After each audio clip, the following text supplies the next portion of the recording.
Welcome to the Art of Money podcast with Art McPherson. And thanks for checking out the Art of Money podcast. My name is Mark Owens alongside Art McPherson and Luke McCarty. All the information for the McPherson Financial Group, you can find it at theartofmoneyradio.com. You know, we're talking about what's dominating the headlines, and inflation is still a top story. And we all agree that inflation rapidly rising, but nobody really knows how long it will last. Well, Fed Chair Jerome Powell insists that these higher prices are just temporary. But Bill Johnson, former CEO of the Heinz Company, he told Fox Business. The good news is that the chairman of the Fed will eventually be right. It will someday be transitory. It's just not today. You know, we're seeing pressures that we've never seen before, even across the entire food chain. Simple things like container costs coming out of Europe or China in terms of bringing in materials, costs for freight, costs for fuel, which everyone just sees as a gasoline price, but ultimately dictates the price we pay for packaging, particularly plastic packaging. It's having a huge impact. So it may be transitory to the Fed and the administration, but it's certainly not transitory to people going to the grocery store. All right, Art McPherson, Luke McCarty, what if all this inflation talk, what if it's not temporary? I mean, this is going to punch a pretty big hole in our retirement bag.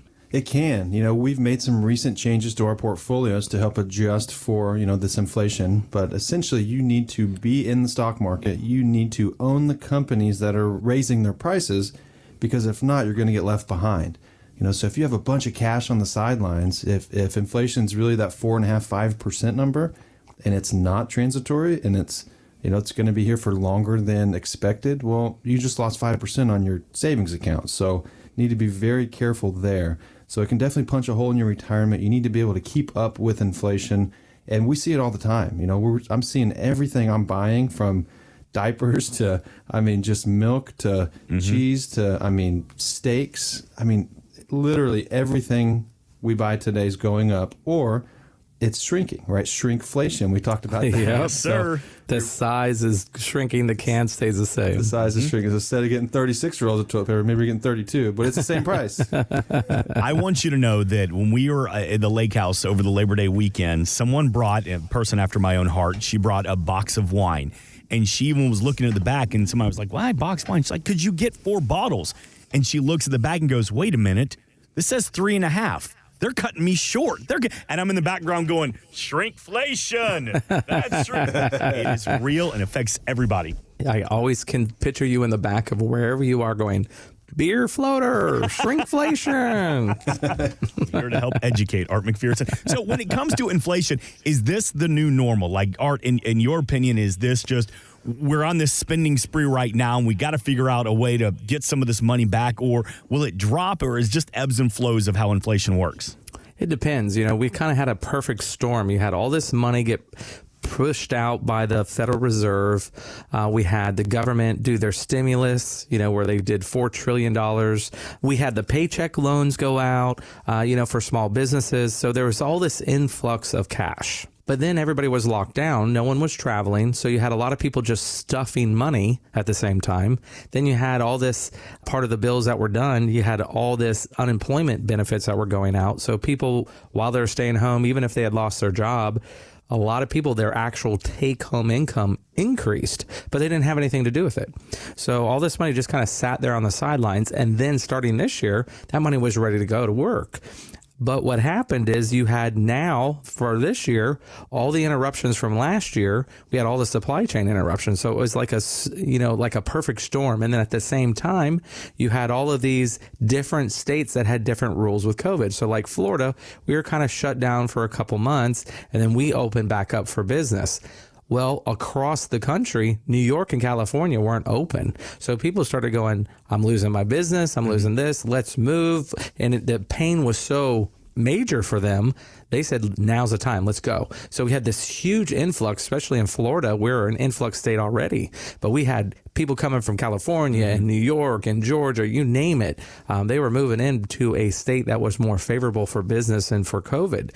And then all of a sudden, we've just had this huge demand. So we definitely have had a huge inflation. We got a new president came in, and he made some changes to things like gas, because he cut off the oil supply. He said no to that one pipeline we were doing. He also cut off drilling in Anwar. We already had that going on. He said no to anything that was on federal lands. He just reduced the amount. So now we have to depend on foreign oil again, and all that stuff starts kind of working together, and it works against us, and that's what's caused that inflation. So the Fed is assuming that as these supply chain interruptions begin to go back to normal, the prices will come, so our container costs and things like that will drop back down to normal.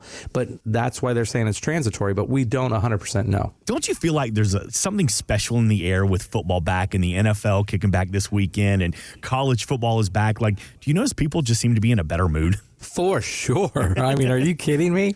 Being able to watch football last year was kind of a privilege because COVID was just beginning and it was, right at kind of its apex. Yeah. So we were just kind of happy to see it happen because there for a while it looked like college football wasn't going to go. Yeah. And then it finally did. And then you only had certain conferences and then kind of everybody finally got in. But it was a very shortened season. We didn't have all the games normal. And then some of the teams played like 6 games and some of the teams played like 10, right. So it was just all over the map. Yeah. And then you were like, when we went to a game last year, a full house was 16,000. Well, this year a full house was 82,000. So it's a little different. And it was a lot of fun. For sure. I don't care what the players say. You're always going to run the players say, "Oh, I'm so focused. I don't hear the crowd," or I'm in such a zone that nothing affects me. I don't agree with that at all, because anytime we talk to athletes after they retire, they all say the same thing. We 100% feed off the crowd, whether they're for us or against us. So for sure. Yeah, I'll tell you, we had a bunch of recruits, there at that game, and all of the comments from the recruits, they were like, "Wow, this was incredible. Yeah. Holy cow. This is the best thing I've ever been to." Super, super good confidence. And then some of our transfer guys, one of the guys, Jermaine, who was like a beast in that game, was going, "I've been in a lot of stadiums. I've been around a lot of environments, but this was awesome." So just having that, I was like, yes, that's what we want to hear for all those recruits and things like that, because we're coming back. And I think we are the number one recruit in the country right now is committed to FSU, and he's a quarterback. And he said, FSU's back. A lot of people don't realize it yet, but we're building great things. I was like, nice. Yeah, that's what I'd like to hear. Yeah, I know college football's back because I've already tried to get scammed off tickets 3 or 4 times. So it's good to just remember when FSU gets fully back and we play Georgia. Let's go. It's going to be on. Don't we have a It's going to be on, my friend, and we are going to hold punches back. Nope, no punches. We're going head to head. Let's go. We're going to get on the paddle boards. We're going to go head to head, and whoever can whack the other one off. I know I'm going to win, though, because you'll just fall. I don't even have to hit you. And then I'll show you how floating beer's really done. So you may win the fight, but I'll win the tailgate. Let's go. artofmoneyradio.com. And since we're talking about football, there's always that big debate. Which is better, a high-scoring game or one in which both teams play a good defense? I want you to hear this clip from best-selling retirement author Patrick Kelly, who says that there are advantages to both of them. Offense is what's fun to watch, but it's defense that wins championships. And I would say that is absolutely the same in our financial lives as well. What's going to win is a good defense, protecting against losses, making sure that all of that money that you've accumulated can continue to grow, but never has a loss. Okay, that sounds good, but I'm not really sure how that works. So how is it possible to never have a loss? Well, basically, you have to put your money in positions where it's protected. So you don't want to be overprotected. Like right now, if you put your money in a money market, I was talking with a client this week. She goes, "Yeah, I think I'm getting 0.5%." And I said, "Okay, what do you got in the account?" I had like $450,000. And I calculated. I said, "Well, you would be getting about $200 a month." And she's like, "No, I'm not getting that. I'm getting like 50." So we calculated. It was like 0.00012. It was like 1/10 of 1%. And she's like, "Oh my gosh." And I'm like, "Yep." So it's putting money in places that it can grow, but also that you've got a way to guarantee that the downside risk is where you want it to be. So you say, "Hey, I can afford to lose 5%, but that's it. I don't want to lose more." So making sure our clients are in those kind of positions that they've got that growth money so we can keep pace with inflation, get things to grow well, have our modeling work the way we want it to, making those 10+% returns. But that money is going to be more volatile over there. So then we've got to have that balance so that that income money, which is typically bonds or bond-like instruments, we want to make sure that that side of the equation is there to perform when the market's not. So you want to have that good, consistent long-term growth. And there's a lot to be said if you can make 6, 7, 8% over the long term and have nice, consistent growth where it's kind of like a straight line versus all these fluctuations that look like a heart monitor. Right. And when you're taking income, it's real. Volatility is a bad component to the portfolio because volatility, you always need that monthly check. So if Mark's going to do his beer floater, he can't get $3,000 one month and zero the next month because the market didn't do well. So we got to make sure that it works well through a 20, 25, sometimes 30-year retirement. So that is our focus in making sure that that is built into the modeling.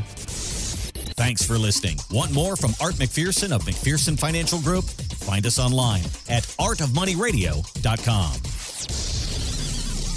We are an independent financial services firm helping individuals create retirement strategies using a variety of financial and insurance products to custom suit their needs and objectives. Securities offered through World Equity Group, Inc., member FINRA and SIPC, a registered investment advisor. Investment advisory services offered through ProStatus Group, LLC. McPherson Financial Group and ProStatus Group, LLC are separate entities and are not owned or controlled by World Equity Group, Inc. Exposure to ideas and financial vehicles discussed should not be considered investment advice or recommendation to buy or sell any financial vehicle. Past performance is not a guarantee of future results. Investments can fluctuate and when redeemed may be worth more or less than when originally invested. Investment financial professionals are not licensed in all 50 states. Art McPherson is not affiliated with nor endorsed by the Social Security Administration or any other government agency and does not provide legal or tax advice. Please consult with your attorney, accountant, and or tax advisor for advice concerning your particular circumstances. Annuity guarantees rely solely on the financial strength and claims paying ability of the issuing insurance company. By contacting us, you may be provided with information about insurance and annuity products offered through Arthur McPherson. Florida Insurance License number A174. 725.